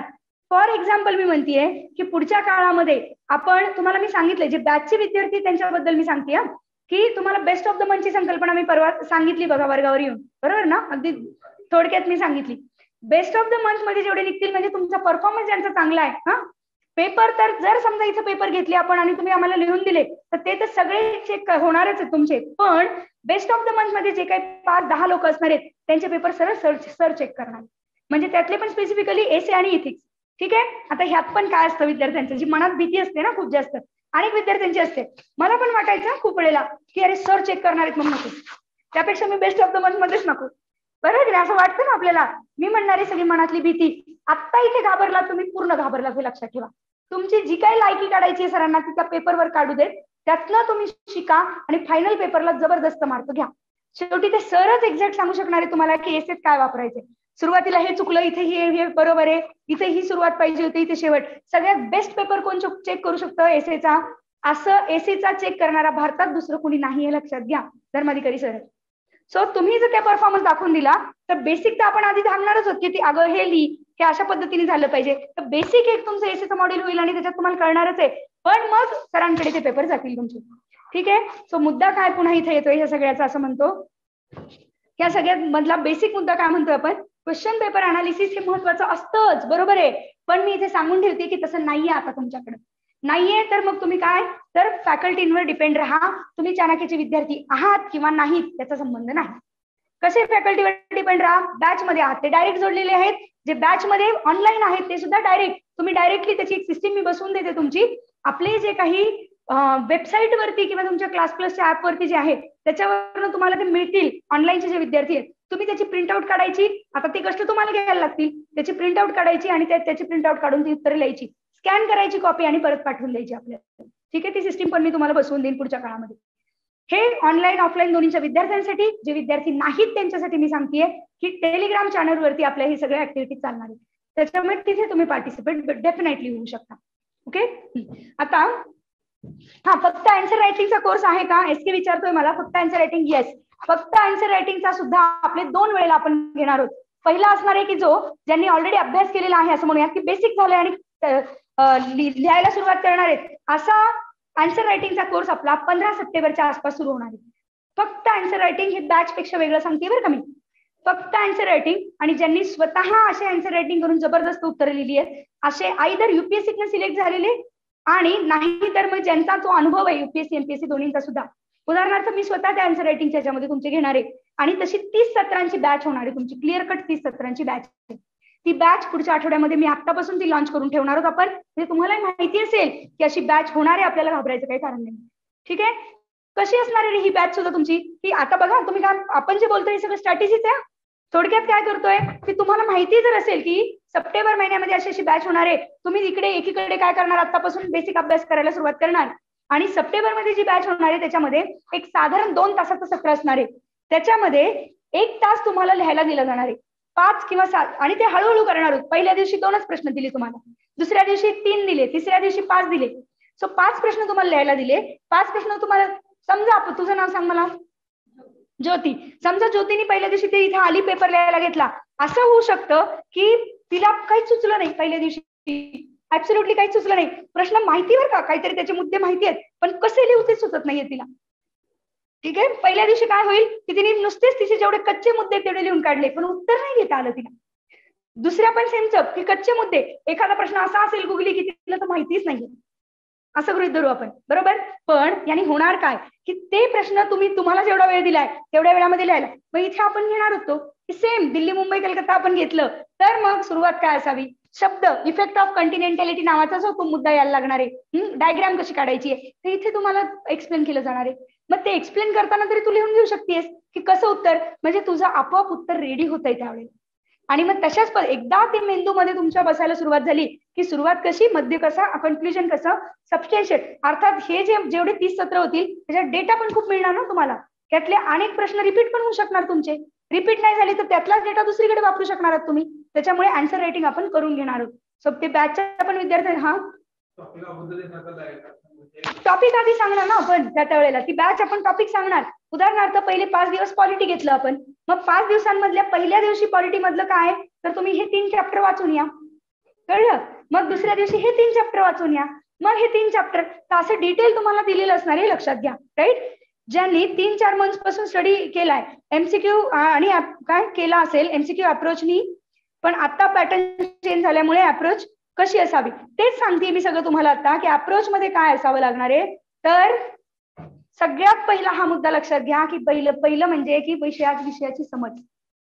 विषयाची समज म्हणजे काय म्हणतो आपण, विषय समजणं तुम्हाला खूप इम्पॉर्टंट आहे. सो इतके दिवस जर तुम्ही पाठांतर केलं असेल तुमच्यापैकी काही लोकांनी, की वाऱ्यांची निर्मिती कशी होते, तर नुसतं 1, 2, 3, 4 असं पाठांतर, आणि तुम्हाला माहितीच नाही की याच्यात प्रेशर ग्रेडियंट का महत्वाचा आहे. प्रेशर ग्रेडियंटमुळे किंवा वायू भारामुळे वाऱ्याची निर्मिती होते म्हणजे काय होतं, राईट. आणि त्याच्यामुळे वेग बदलू शकतो का, दिशा बदलू शकते का, फक्त निर्मिती होते, हे जर बेसिकच माहित नसेल तुम्हाला तर मग प्रॉब्लेम होऊ शकतो. सो पहिल्यांदा सगळ्यात महत्वाची अप्रोच बदलणं, अभ्यासाचा अप्रोच. थोडक्यात काय म्हणतोय, विषय समजून घ्यायला शिका. आता विषय समजून, फंडामेंटल राईट्स मध्ये आर्टिकल 19 दिलेला आहे, आणि आर्टिकल 19 मध्ये जे काही तुमचे 5-6 राईट्स दिलेले आहेत, राईट, तर आर्टिकल 2 मध्ये त्याला रिस्ट्रिक्शन्स पण दिलेत. मग जर तुम्हाला स्वातंत्र्य दिलंय तर रिस्ट्रिक्शन्स पण असावेच लागणार आहेत. आणि मग ते रिस्ट्रिक्शन कशाच्या आधारावर, मग जर ते 3-4 त्याच्यात मुद्दे दिलेत तर याच्यातल्या कशाला तुम्ही बाधा आणू शकता, हे अनालिसिस झालं असं म्हणतोय. नुसतं पाठ करणं 19.1a 19.1b c d हे झालं तुमचा आधीचा अप्रोच. आपण आता काय म्हणतोय, की डोक्यामध्ये काय येतंय, जर स्वातंत्र्य दिलेले आहेत 19 मध्ये तर 2 मध्ये रिस्ट्रिक्शन पण दिलेले. सो याच्या आधारावर तुम्हाला कशाच्या आधारावर रिस्ट्रिक्शन घालता येतील हे पण लक्षात यायला पाहिजे. आणि यातला आर्टिकल ए ला घालू शकतो का, बी ला घालू शकतो का, सी ला घालू शकतो, हे सुद्धा तुम्हाला लक्षात यायला पाहिजे. राईट. येस, शॉर्ट नोट्स काढलेले आहे. श्रीचंद्र म्हणतोय सब्जेक्टिव्ह आन्सर करायचंय, कसं तयार करायचं ते आम्हाला येईल का, तर येस मी म्हणणार आहे, डेफिनेटली येणार. सो जर आता श्रीचंद्र मी फक्त एका वाक्यात तुझं उत्तर देते, तू शॉर्ट नोट्स तर आपल्याला सगळीकडे इथं पण काढायच्या आहेत. सब्जेक्टिव्ह मध्ये शॉर्ट नोट काढायच्या नाही असं जर कोणी सांगत असेल तुम्हाला तर ते चुकीचं आहे. सब्जेक्टिव्ह मध्ये पण शॉर्ट नोट काढायचे आहेत की नाही आपल्याला. सो शॉर्ट नोट्सचा पण उपयोग होणारच आहे तुम्हाला, होणार नाही असं नाहीये. फक्त ते कसं असलेली सगळी इन्फॉर्मेशन लिहायची कशी हे तुम्हाला कळलं पाहिजे. ते कळण्यासाठी आपले उदाहरणार्थ उद्याचं सत्र आहे तुमचं how to write good answer. वेगवेगळी उदाहरणं घेऊन तुम्ही ते लिहून बघणार आहात, बरोबर की नाही. आणि अशी उदाहरणं घेणार आहात की अतिशय सोपे, की म्हणजे ज्याचं तुम्हाला माहिती आहे बेसिक, तुमचा अभ्यास असो किंवा नसो तुम्हाला बेसिक माहिती आहे, ती उत्तरं लिहून 1-2-3 बघणार आहोत आपण. राईट. त्याच्यामुळे बिलकुल असं ज्यांनी जुना अभ्यास केलेला आहे आणि ज्यांना असं वाटतंय की आम्ही आधीच्या अभ्यासाप्रमाणे आम्हाला त्रास होऊ शकतो, तर मला वाटत नाही. उलट ज्यांचा अभ्यास जास्ती आहे आधीचा त्यांना उलट सबस्टेन्शिएट करताना इन्फॉर्मेशन ऑलरेडी आहे असं मी म्हणेन. उलट तो असेल तर ते पॉझिटिव्हच आहे. निगेटिव्ह कधी होऊ शकतं, तुम्ही तुमचा ऍटिट्यूड नाही बदलला तरच फक्त निगेटिव्ह होऊ शकतं. राईट. फक्त ऍटिट्यूड चेंज करण्याची गरज आहे आपल्याला. अदरवाईज तुम्ही कसाही आधी अभ्यास केलेला असू दे 3-4 महिन्यांपासून, स्टेट बोर्ड वाचलेला आहे, रेफरन्स बुक्स स्टार्ट केलेले आहेत, तर मी म्हणेन की उलट खूप चांगलं आहे की जर तुम्ही स्टेट बोर्ड पूर्ण केलेत, रेफरन्स वाचायला सुरुवात केली आहे, किंवा जसं श्रीचंद्र म्हणतोय तसं तुम्ही ऑलरेडी नोट्स काढल्यात, शॉर्ट नोट्स, त्या फेकून द्यायच्या नाहीये. ते लक्षात घ्या. त्यात जशाला तशा आपल्याला कशा वापरता येतील हेच तर आम्ही सांगणार आहोत ना तुम्हाला. तुमच्या शॉर्ट नोट्स कशा वापरता येतील ते कधी कळेल, ज्यावेळेला आपण ऍक्च्युअल आन्सर लिहून बघायला सुरुवात करू तेव्हा कळेल तुम्हाला.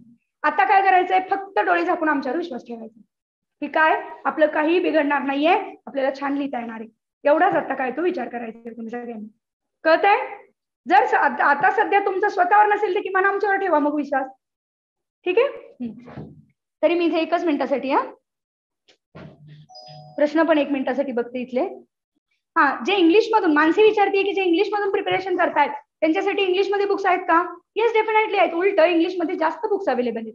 राईट. सो इंग्लिशमध्ये पण अवेलेबल आहेत. बरं, जे इंग्लिश मधनं प्रिपरेशन करतायत त्यांच्यासाठी तर मी सांगणार आहे की आत्ता रायटिंग अँसरची बॅच सुरू होतीये. आता ज्यांनी अभ्यास केला आधी 21 ऑगस्ट साठी नाही करत आहेत अशांसाठी मी सांगून ठेवतेय की आता पुढच्या आठवड्यापासून युपीएससीची आन्सर रायटिंगची बॅच सुरू होतीये. युपीएससी सगळं इंग्लिशमध्येच आहे, त्याच्यामुळे सरळ तिथं पण केलं तरी तुम्ही चालणार आहे. उलट की जी नंतर बॅच असणार आहे त्याच्यात सुद्धा इंग्लिश आणि मराठी दोन्ही असणार आहे. काही काळजी करायचं कारण नाही. इंग्लिश मराठी दोन्ही असणार आहे. तुम्हाला माहिती आहे आपण बायलिंग्वल शिकवतो.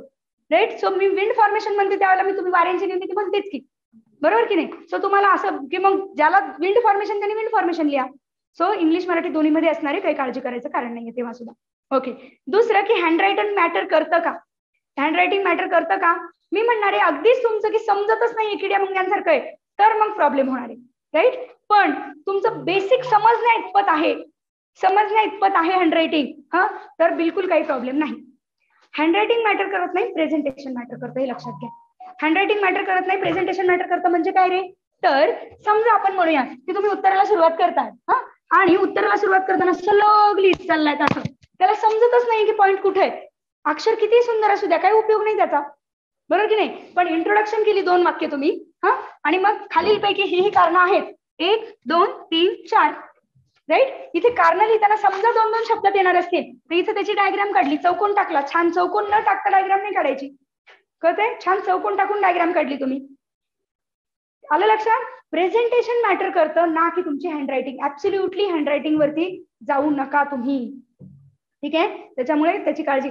धर्माधिकारी सरांचं हँडरायटिंग तुम्हाला मी एखाद्या दिवशी सरांचा ओरिजिनल लिहिलेला एखादा लेख आणून देते तुम्हाला, वाचून दाखवा, चॅलेंज. एकही शब्द आला नाही असं झालं नाही पाहिजे, चॅलेंज सरांच्या बाबतीत मी देते तुम्हाला, ठीक आहे. सर आहेच झाले की नाही. सरांचं अक्षर हे फक्त पूर्णताई ओळखू शकतात, म्हणजे सगळं मी म्हणते. तुम्ही बेसिक 1-2-4 वाक्य वाचू शकाल, पण असे काहीतरी शब्द असतात कळतच नाही हे नक्की काय इथे हा शब्द. सो हे अख्खं 100% वाचू शकता अशा फक्त पूर्णताई आहेत, दुसरं कोणी नाही, कळतंय. म्हणजे मुद्दा बहुतेक तुमच्यापर्यंत पोहोचला की हँडरायटिंग कसं आहे डझंट मॅटर, ठीक आहे. प्रेझेंटेशन मात्र मॅटर करणार आहे आणि तुमचं नॉलेज मॅटर करणार आहे.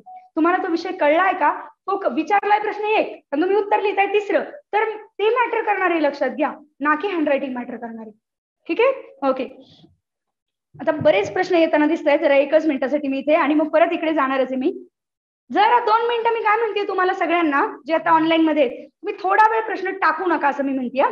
का टाकू नका? पुढचे 10 मिनिटं मला द्या, मी आधी याची फक्त यादी करून देते तुम्हाला आणि मग तुमचे प्रत्येकाचे प्रश्न घेऊयात आपण, ओके. यादीमध्ये काय म्हटलो आपण, पहिलं क्वेश्चन पेपर अनालिसिस इथपर्यंत आलो होतो, राईट. मग मी म्हणणार आहे खरं असणारे महत्वाचं बुक लिस्ट. आता ह्या बुक लिस्ट साठी सुद्धा आज नाही सांगू शकत ही बुक लिस्ट आपण, पण हे मुद्दे महत्वाचे आहेत असं सांगून ठेवते फक्त मी वर्षभराच्या साठी. आणि मग मी परत सांगते तुम्हाला, मिनिमम रिसोर्सेस मॅक्सिमम आउटपुट, हे आताही बदलणार नाही, आताही तेच आहे, ठीक आहे. सो बेसिकची पुस्तकं मिनिमम ठेवायची, करंट अफेअर्स वर भर द्यायचंय. करंट अफेअर्स मात्र रोजचं रोज झालं पाहिजे तुमचं.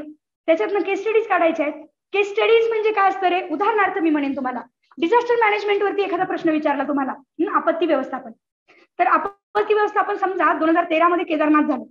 सो केदारनाथ झालं त्यावेळेला की केदारनाथ ही काय राष्ट्रीय आपत्ती म्हणून डिक्लेअर केली गेली, तर आपत्ती व्यवस्थापनाच्या वेगवेगळ्या डिक्लेअर करण्याच्या कॅटेगरीज काय असतात आणि हे कमी करण्यासाठी हिमालयामध्ये खूप मोठ्या, समजा प्रश्न असा आहे की हिमालयामध्ये खूप मोठ्या प्रमाणामध्ये लँडस्लाईड होतात, दरडी कोसळतात आणि आपत्ती खूप मोठ्या प्रमाणात हिमालय व्हल्नरेबल आहे, तर तिथे कमी करण्यासाठी काय उपाय योजले जावेत, असा प्रश्न आहे, सिंपल.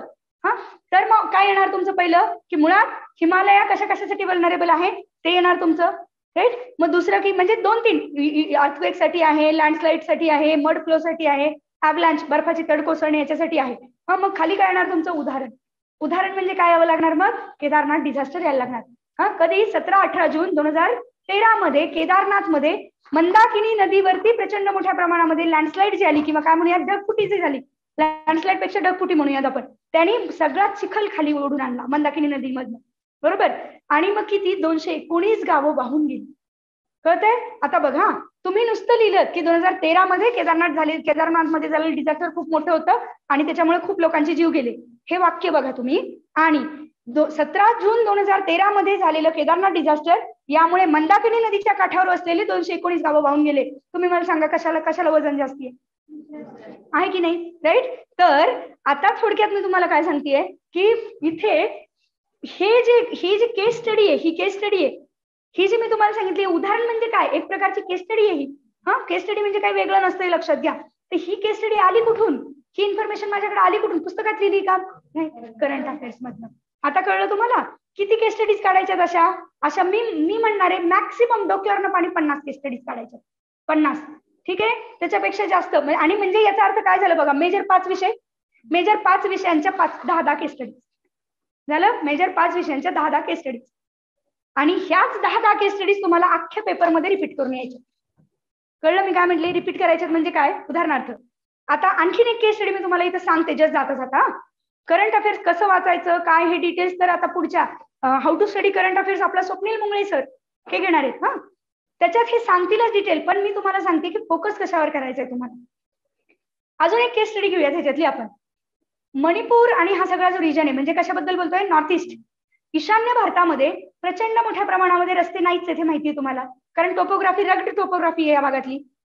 खूप असे डोंगर रांगा आहेत आणि रस्ते नाही आहेत, बरोबर की नाही. पण रस्ते नाही आहेत तर मणिपूर मधलं, मणिपूरची राजधानी सांगा मला, इम्फाळ, राईट. आणि नागालँडची राजधानी कोहिमा. जर मणिपूर मधनं तुम्हाला आसाम म्हणजे गुवाहाटी, नॉर्थ ईस्टचं मेजर इकॉनॉमिक केंद्र कोण आहे, गुवाहाटी. जर मणिपूरला तुमचे काहीही गुड्स आणि सर्व्हिसेस द्यायचे असतील किंवा लोकांना यायचं असेल तर कुठून जावं लागेल, आसाममध्ये जर जायचं असेल गुवाहाटीला तर जावं लागतं इम्फाळ, कोहिमा आणि गुवाहाटी. ठीक आहे, म्हणजे कंपल्सरी रस्ता कुठून आहे, कोहिमावरून. ठीक आहे, याची एक डायग्राम समजा मी तुम्हाला काढून दिली, नॉर्थ ईस्टचा नकाशा काढून दिला, याची एक डायग्राम काढून दिली आणि तो रस्ता म्हणजे NH39, नॅशनल हायवे नंबर 39. ती केस स्टडीज मी तुम्हाला लिहून दिली. आता मी जी डिटेल एक्सप्लेन करत नाहीये तर ती कुठे कुठे वापरायची सांगा बरं मला. रिजनल डिस्पॅरिटी आलं, तीच केस स्टडी देऊ शकता तुम्ही, बरोबर की नाही. प्रादेशिक असमानता म्हणजे काय, GS3 मधला प्रश्न आहे हा. प्रादेशिक असमानता म्हणजे काय, उदाहरणासहित स्पष्ट करा. दरवेळेला महाराष्ट्राचीच लिहायला पाहिजे असं थोडीच आहे, बरोबर की नाही. मग ती तुम्ही लिहू शकता, प्रादेशिक असमानता. मग तिथे की NH39 एकच रस्ता आहे, विकासाची साधनं नाही आहेत आणि म्हणून मागास राहिले, देऊ शकता ना सरळ. दुसरं काय, समजा आलं इन्सर्जंट ग्रुप म्हणजे नॅशनल सिक्युरिटीवर प्रश्न आला तरी तेच उत्तर देऊ शकता. काय म्हणूयात आपण, ईशान्य भारतावर प्रश्न आला तरी तेच देऊ शकता. आदिवासींचा विकास आलं तरी तेच देऊ शकता. कळतंय आपण काय म्हणतोय. एकच केस स्टडी तुम्हाला एवढं डोक्यात पाहिजे की ज्या काही तुम्ही काढताय केस स्टडी आपल्याला ह्या वापरायच्याच आहेत 100%, हे डोक्यात पाहिजे. आणि मग ते जर असेल तर आपोआप तुमच्या बरोबर प्रश्नाला बरोबर तुम्हाला केस स्टडी सापडते, बरोबर प्रश्नाला बरोबर उत्तर सापडतं तुम्हाला. ते किती, मी म्हटलं मिनिमम करायचं आहे. आणि मिनिमम ह्याच्यामुळे मी काय म्हटलं की बुक लिस्ट हे सुद्धा मिनिममच ठेवायची. आपल्याला फोकस कशावर पाहिजे, की लिहिता आलं पाहिजे याच्यावर पाहिजे, ना की इन्फॉर्मेशन गॅदरिंग वर. जी काही गोळा केली आहे ती लिहिता आली पाहिजे ह्याच्यावर पाहिजे, बरोबर. सो बुक लिस्ट मिनिमम पाहिजे. आता इथं तुमच्यापैकी काही जण असं म्हणतात की बुक लिस्ट म्हणजे कुठले वापरावेत किंवा काय. पुन्हा मी म्हणते घाई करू नका. बुक लिस्ट मी आज एकतर सिलेबस येऊ दे, त्याशिवाय देऊच शकत नाही आपण. आणि दुसरं की सिलेबस एकदा आला की सगळे GS1चं इंट्रोडक्शन, GS1 मध्ये समजा UPSC प्रमाणेच राहिलं, हिस्ट्री, सोसायटी आणि जॉग्राफी, तर तिघांचे 3 वेगळे सत्र होतील. हिस्ट्रीसाठी वेगळं होईल, जे केतन सर घेतील ते सांगतील तुम्हाला काय वापरायचं, मी नाही सांगणार, राईट. जॉग्राफीचं मी सांगेन तुम्हाला काय वापरायचंय, सोसायटीचं स्वप्नील सर सांगतील तुम्हाला. म्हणजे प्रत्येकाची बुकलिस्ट ही मी कायम हे सांगत आले, एकच बुकलिस्ट फॉलो, एकाने दिलेली फॉलो करायचीच नाही. त्या विषयाचा तो फॅकल्टी एक्सपर्ट. मी जर तुम्हाला म्हटलं हिस्ट्रीला हे वापरा, माझं नाही ऐकायचं तुम्ही, कळलं काय सांगतेय. माझं कशाच्या बाबतीत ऐकायचं, फक्त आणि फक्त जॉग्राफीच्या बाबतीत ऐकायचं, जॉग्राफी, एन्व्हायरमेंट सायन्स यांच्या बाबतीत ऐकायचं. सो त्या फॅकल्टीची ती काय म्हणूयात आपण, कारण अभ्यास असतो, प्रेडिक्शन करण्याची ताकद असते, प्रश्न काय जास्त येऊ शकतात हे माहित असतं, म्हणून रिसोर्सेस कुठले वापरायचे हे पण माहित असतं. ठीक आहे, इथपर्यंत कळलंय. हे काय रे, स्ट्रॅटेजीच आहे खरं म्हणजे, की बुकलिस्ट आत्ताच तुम्ही घेतली नाही, बुकलिस्ट त्या फॅकल्टीची घ्यायची असं मी सांगते तुम्हाला. ही पण एक स्ट्रॅटेजीज आहे तुमची.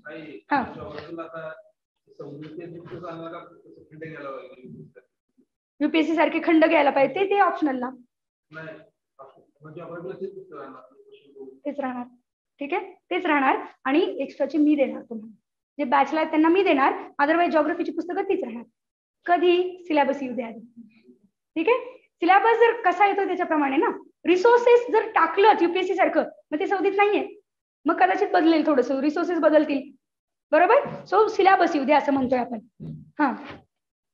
न्यू बॅच कधी सुरू होतीये, तर आपली न्यू बॅच ऑलरेडी लवकर दिला पाहिजे, मला पण माहिती आहे ओम, पण आता तिथे नाहीतर MPSC जाऊन तुम्ही सांगा की लवकर द्या म्हणून, तर येईल पुढच्या 15 दिवस मॅक्सिमम, त्याच्यात त्यांना द्यावाच लागणार आहे सिलेबस. ह्या कौस्तुभ विचारतोय की MPSC ची न्यू बॅच कधी, तर 11, आता परवा दिवशी 11 तारखेला आपली MPSC ची न्यू बॅच सुरू होती. तर आणि त्याच्यात सगळं जे नवीन पद्धतीने तसं शिकवणार आहोत, तिथं कुणीही एक्सपेक्ट करायचं नाही बरं का. नवीन बॅचला जे कोणी असाल इथे किंवा 11 जुलैसाठी तुमच्यापैकी जर कोणी असाल तर तिथे जुन्या पद्धतीने ऍब्सोल्युटली काही शिकवलं जाणार नाहीये. तिथे सगळं नवीन, तुम्ही 21 ऑगस्ट द्या किंवा नका देऊ, सो सगळं नवीन पद्धतीने शिकवलं जाणार आहे. एकच मिनिट, इथला एक प्रश्न घेते मग तुझा घेते. 15 दिवसापासून स्टडी करत स्टार्टिंग, कोणते बुक्स वाचायचे आहेत, तर मी म्हणणार आहे की तुम्ही कुठले बुक्स वाचायला सुरुवात करा, बोर्डाची पुस्तकं. ज्यांनी काहीच वाचलं नाहीये त्यांना मी सांगते पहिलं बोर्डाची पुस्तकं. कुठले, तो पण येतो ना प्रश्न. मी म्हणणार आहे सगळ्यात सोपं जॉग्राफी, आणि जॉग्राफी सगळंच लागणार आहे ना आपल्याला, त्यामुळे जॉग्राफी. एखादा जर असं असेल की जॉग्राफी जात आहे असं वर्ण, तर मग म्हणणार आहे हिस्ट्री. दुसरा असा असेल की जॉग्राफी पण वर्ण, हिस्ट्री पण वर्ण, मग म्हणणार आहे पॉलिटी वाचा. ठीक आहे. हे सगळ्यात महत्वाचं कुठलं पुस्तक वाचायला उत्तर आहे की जे आवडतंय ते विषयाचं पुस्तक वाचा. अवघड बिलकुल अवघडाला आधी नाही जायचं, कधीच नाही जायचं अवघडात. आन्सर शीट ब्लँक पेजेस असतील का, तर हे सगळंच येईल पुढच्या काळामध्ये. आपण सवय जर ब्लँक वर केली तर तुम्ही रेघांवर तर चांगलंच लिहू शकणार आहात, बरोबर की नाही. माझं असं मत आहे की 100% ब्लँकच असणार आहे, म्हणजे कोरे पेजेस असणार आहेत लिहायला. पण नसतील, वर्स्ट केस आपण म्हटलो की रेघांचे आले, तुम्ही जर सवय ब्लँक वर केली असेल तर काय फरक पडेल का, काय फरक पडणार. उलट तुम्ही सवय रेघांवर केली ना ब्लँक आले तर मग मात्र फरक पडणार. आपण वर्स्ट साठी प्रिपेअर पाहिजे हे लक्षात ठेवा. ठीक आहे. हा, मला बरेच जण म्हणतायत की मला भेटायचंय म्हणून, आता मला असेल किंवा आपल्या फॅकल्टी, मी तुम्हाला सगळ्यांना बऱ्याच जणांना सांगून ठेवते बरं का. स्ट्रॅटेजीकडे येऊयात आपण, पण परत अजून एकदा सांगून ठेवते की तुम्ही जर रात्री उशिरा मला मेसेज केले तर मी तुम्हाला रिप्लाय पटकन देते. तुम्ही जर दिवसभरात केलेली असते, काय होतं, तुमचा नंबर असतो तो काय माझ्याकडे सेव्ह नसतो पहिल्या वेळेला. जे एकदा तुमचं माझं कम्युनिकेशन झालं की सेव्ह केलेला असतो मी तो.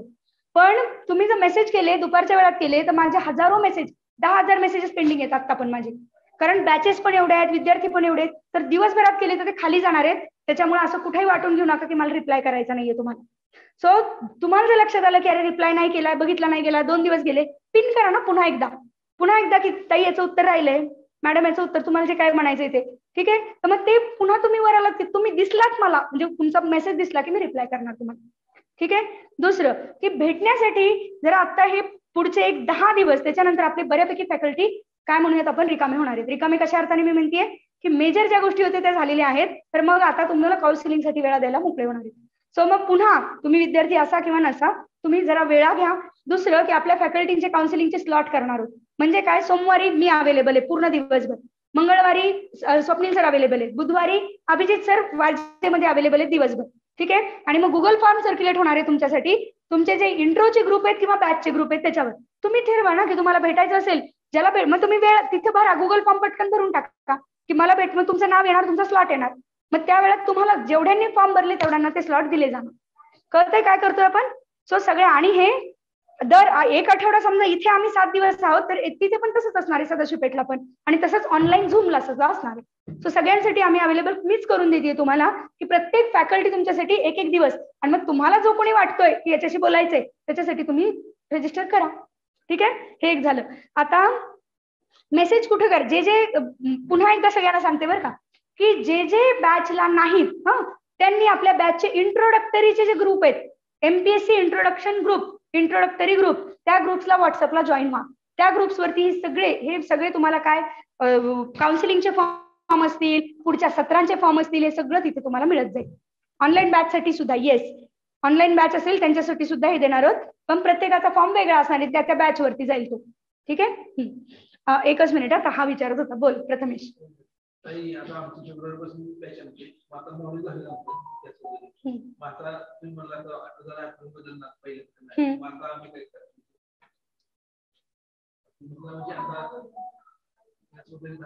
बरोबर. थोडक्यात असं म्हणायचंय प्रथमेशला, असं मला वाटतंय की इतिहासाचं मॉड्यूल झालं. ठीक आहे. काही बॅचेसचं इतिहासाचं मॉड्यूल झालं. ठीक आहे. तर मग त्यांचं ते समजा पोस्ट इंडिपेंडन्स टाकलं, ते तर घेतलंच नाही आपण पोस्ट इंडिपेंडन्स. पण मग मी तर डिक्लेअर करून मोकळी होणार, हिस्ट्री झालं, बरोबर की नाही. की भीती वाटतेय, कशालाही घाबरायचं नाहीये. ठीक आहे. जे नव्याने सिलेबस मध्ये टॉपिक आहे ते सगळे कव्हर होणार आहेत तुमचे. हिस्ट्रीमध्ये जर काही एक्स्ट्रा आलं असेल तर ते एक्स्ट्रा पण कव्हर करणार आहोत. तुम्हाला माहित नसेल तर मागच्या बॅचेसला विचारा, बहुधा ह्याला लक्षात आहे की आपण काही मॉड्यूल 2दा 3दा दिले बॅचेसला, तेव्हा तर काही बदललं पण नव्हतं, पण तरी दिले आपण.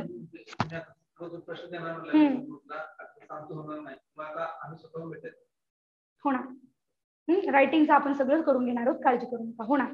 जे मॉड्यूल झाले त्याचे पण होणार. ठीक आहे. तुम्हाला तयार करणं ही आमची जबाबदारी.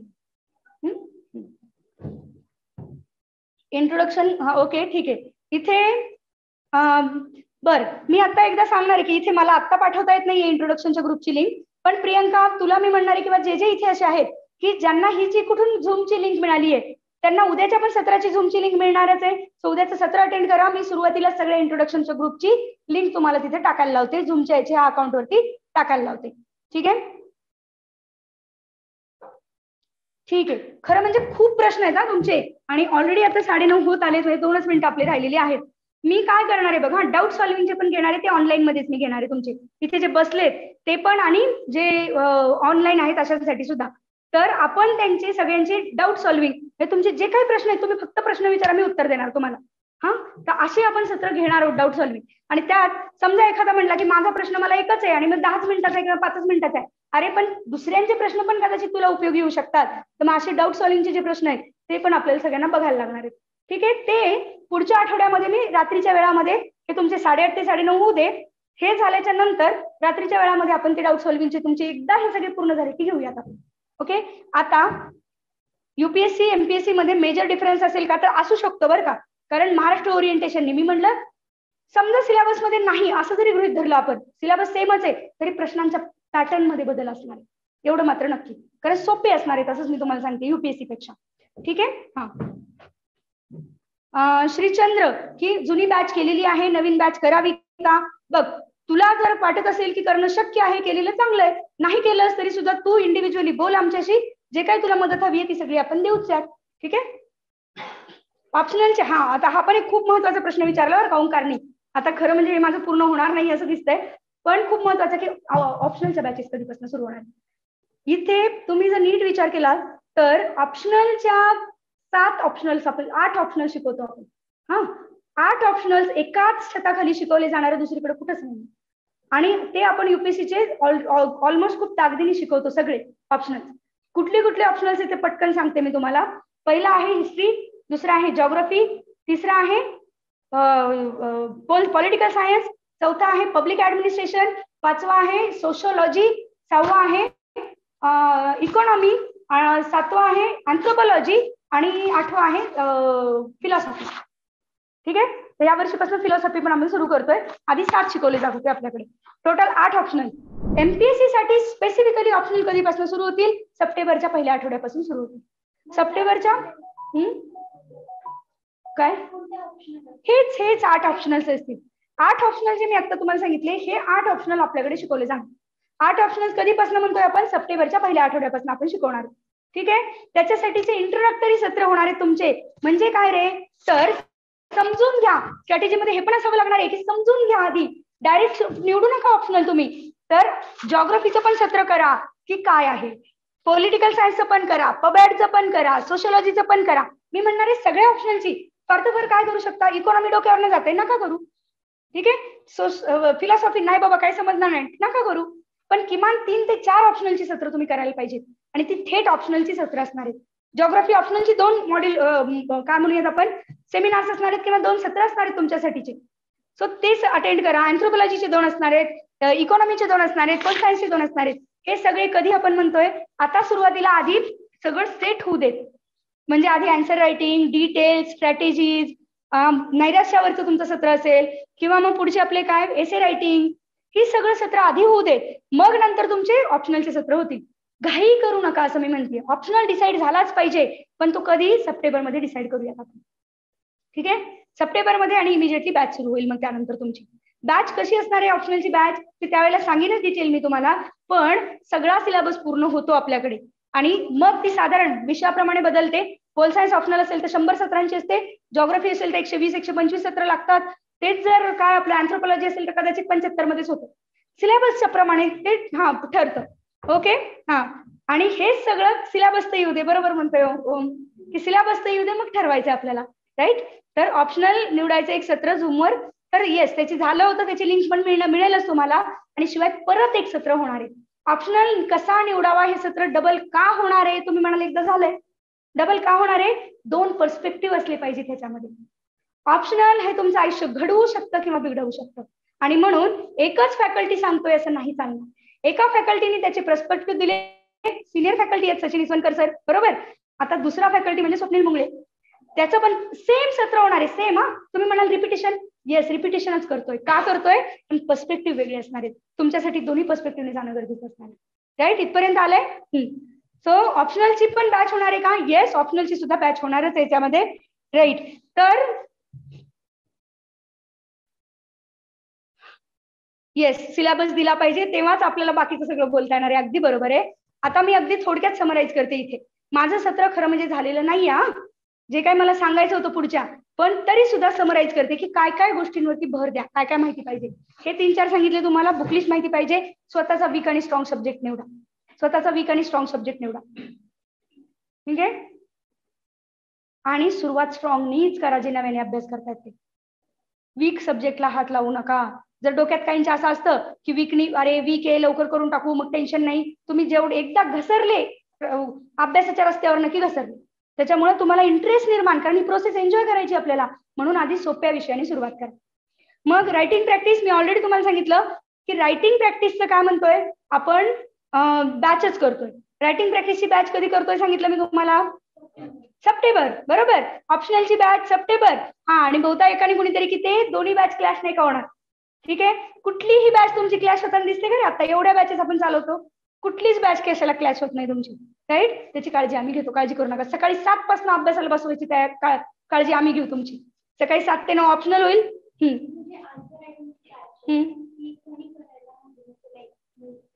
हा, ऍक्च्युली मी आता अगदी थोडक्यात येते, पण आन्सर रायटिंगची बॅच काय आहे आणि ती कुणी करावी त्याचा एक एक्सप्लेनेटरी व्हिडिओ 2 ते 4 मिनिटाचा स्वप्नील करेलच, राईट. की कुणी करायला पाहिजे आणि कोणी त्याला या आणि प्रॅक्टिस करा.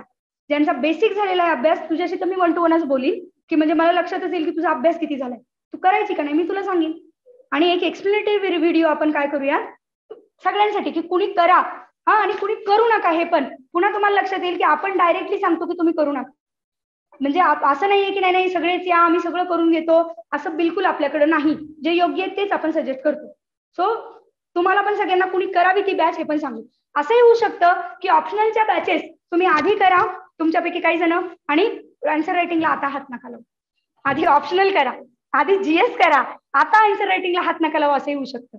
हा, तुमच्यापैकी काही ज्यांनी केलाय आधी 4-5 वर्ष अभ्यास, की त्यांना सांगणार आहे की तुम्ही मात्र काय की ऑप्शनल करा, सायमल्टेनियसली आन्सर रायटिंगची पण करा, किंवा 2-3 वर्ष जे ज्यांचा बेसिक अभ्यास झालाय त्यांना मी हे म्हणणार. सो वेळ कमी हे लक्षात घ्या. पहिल्या वेळेला पहिली जी परीक्षा होणार आहे तेव्हा वेळ कमी आहे हे लक्षात घ्या. त्याच्यामुळे तुम्हाला सगळं एका वेळेला सगळं करावं लागणार आहे. आणि मग सकाळी 7 पासून जर सगळं तुम्ही करत असाल संध्याकाळपर्यंत, आपोआप ते मॉड्यूल प्रमाणे होत जाणार आहे तुमचं. मग घाबरायचं काही मला कारण आहे असं वाटत नाही याच्यामध्ये. जरी इथे असलं पुण्यात तरी सुद्धा हे ऑनलाईन होतच ना प्रियंका, त्याच्यामुळे त्याची काही काळजी करण्याचं कारण नाही. हिस्ट्री आणि पॉलिटी इझी जातो. तर तुम्ही म्हटल्याप्रमाणे वीक नंतर तर माझा वीक जॉग्रफी आहे, तर तू नको करू समाधान. वीक जॉग्रफी असेल तर, ढगांची निर्मिती झाली तर आणि वाऱ्यांची निर्मिती झाली तर तू चक्कर येऊन पडशील. त्याच्यामुळे सध्या तरी तू पॉलिटी किंवा हिस्ट्रीच कर, जो सोपा आहे तो विषय. बिलकुल. ठीक आहे. तर इथपर्यंत हे बुकलिस्ट म्हटलं. मी डिसाईड करायचं ऑप्शनल कधी ठरवून घ्या, कधी डिसाईड करायचं आहे. मॅक्सिमम मी लिमिट सांगते सप्टेंबर एंड, मॅक्सिमम डोक्यावरनं पाणी. तुमचा ऑप्शनल ठरला पाहिजे 15 सप्टेंबरला. पण जर समजा अगदीच समजत नाहीये, काउन्सिलिंग घ्या, पण सगळ्यात कधी असलं पाहिजे 30 सप्टेंबरला ऑप्शन ठरलेला पाहिजे. मग रायटिंग प्रॅक्टिस मी ऑलरेडी बोलली, ती करायचीच आहे आपल्या सगळ्या एकूण स्ट्रॅटेजीमध्ये. न्यूजपेपर रिडिंग कंपल्सरी आहे बरं का, न्यूजपेपर रिडिंग. त्याच्यामुळे न्यूजपेपर रिडिंगचं सत्र पण नीट करून घ्या, की त्याच्यामध्ये तुम्हाला सांगितलं जाईल. तिसरं, नोट्स कशा काढायच्या, हाऊ टू मेक नोट्स. तर ह्याचं पण सत्र पुन्हा स्वप्नील सर घेणार आहेत. तर हे सत्र पण कंपल्सरी, कारण नोट्स केल्याशिवाय तुम्हाला ऍक्च्युअल काय लिहायचंय शेवटाकडे तुम्हाला नोट्स लागणारच आहेत. केस स्टडीज तुमच्या पटापट पटापट पटापट माहितीच पाहिजेत ना कुठल्या लिहायच्यात आपल्याला. रिव्हिजन करण्यासाठी ते माहित पाहिजे. सो नोट्स काढायच्या. So how to make notes ह्याचं पण सत्र कंपल्सरी करायचंच आहे. ठीक आहे. आणि मग आता सगळ्यात महत्वाचं प्लॅनिंग, शॉर्ट टर्म आणि लॉंग टर्म. शॉर्ट टर्म आणि लॉंग टर्म. शॉर्ट टर्म म्हणजे काय, short term, medium term, long term. Long term म्हणजे काय रे, परीक्षा देऊन पास व्हायचे आपल्याला, राईट. म्हणजे लॉंग टर्म म्हणजे सगळे विषय कॉम्प्रिहेन्सिव्हली डोक्यात आणि असं सगळं पाहिजे. मग शॉर्ट टर्म म्हणजे काय, तर तुम्हाला आत्ता टप्पे ठरवा. उदाहरणार्थ काय म्हणूयात आपण, 21 ऑगस्ट पर्यंत मी तुम्हाला सगळ्यांना, तुम्ही परीक्षा ही देत असा किंवा नसा, सगळ्यांना सांगणार आहे की तुम्ही जीएस वर फोकस करायचा. आता एक म्हणजे की आपले स्ट्रॅटेजी सेशन्स सगळे करायचे जे सगळ्यांना अवेलेबल आहेत. दुसरं जीएसचा अभ्यास करायचा आहे. कुठले विषय जीएस मधले करायचे, 4 विषय मी महत्वाचे सांगते तुम्हाला. Economy, polity, history, geography. Not चौथा जॉग्रफी सांगितला म्हणजे जॉग्रफी शेवट असं नाही. नॉट नेसेसरी, 4ही महत्वाचे आहेत इक्वली. ह्या 4 पैकी कुठलेही 2 विषय मी म्हणेन 21 ऑगस्ट पर्यंत करा. 2 विषय जे तुम्हाला आवडतात, जे तुम्हाला सोपे जातात. ठीक आहे. आणि बॅचच्या विद्यार्थ्यांना तर क्लिअर कट जे तुमचं मॉड्यूल सुरू आहे ते, राईट. ठीक आहे. हे झालं short term, sorry long term मध्ये काय म्हटलं मी? सगळं. हा, तर शॉर्ट टर्म मध्ये काय 21 ऑगस्ट ही पहिला टप्पा ठरला. हा, दुसरा टप्पा काय असावा लागणार आहे? डिसेंबर एंड. डिसेंबर एंड पूर्वी ऑप्शनल मिनिमम झालेला पाहिजे सगळा तुमचा एकदा तरी वाचून, आणि रायटिंग प्रॅक्टिस. आणि जानेवारीच्या 1 तारखेपासून फुल फोकस तुमचा असावा लागणार आहे प्रिलिम्स. रायटिंग मध्येच आधी येणार. म्हणूनच बघा, मी अगदीच एका शब्दात आता बोलले खरं सांगायचं तर. हा, मी पुन्हा म्हणते की पुन्हा एक सत्र लागणार आहे आपल्याला, तर आपण बोलूयात पुन्हा एका सत्रामध्ये. हा, ठीक आहे. 21 ऑगस्ट समाधान, हेच तर मी म्हंटल सगळ्यात आधी तू सत्र का केलंस असं मला आता प्रश्न आहे. मी पहिल्यांदा बोलताना म्हटले जे 21 ऑगस्ट देत आहेत त्यांनी ही सत्र करायचीच नाहीये हे मी म्हटलं होतं. 21 ऑगस्ट म्हणजे 21 ऑगस्टचं म्हणजे फक्त प्रिलिमचा अभ्यास करा. उद्यापासून समाधान तू सत्र करू नकोस, काही काळजी करू नको. 21 ऑगस्ट नंतर पुन्हा एकदा ही सगळे सत्र होतील तुमच्यासाठी. ठीक आहे. त्याच्यामुळे समाधान सारखी जी लोक आहेत त्यांनी आता ह्या सत्रांमध्ये वेळ घालवू नका. पुन्हा एकदा सांगतेय मी दुसरीकडे नाही सांगणार तुम्हाला, पण जर 21 ऑगस्ट देत आहे तर फुल फोकसनी द्यायचा 21 ऑगस्ट. ओके. 11th स्टँडर्डची एनसीईआरटी बास आहे का? तर बास असं काही नसतं. 11वीची एनसीईआरटी डेफिनेटली वाचा. आणखीन काय ते जिओग्राफीच्या ह्याच्यात मी सांगेन सिलेबस आल्यावर.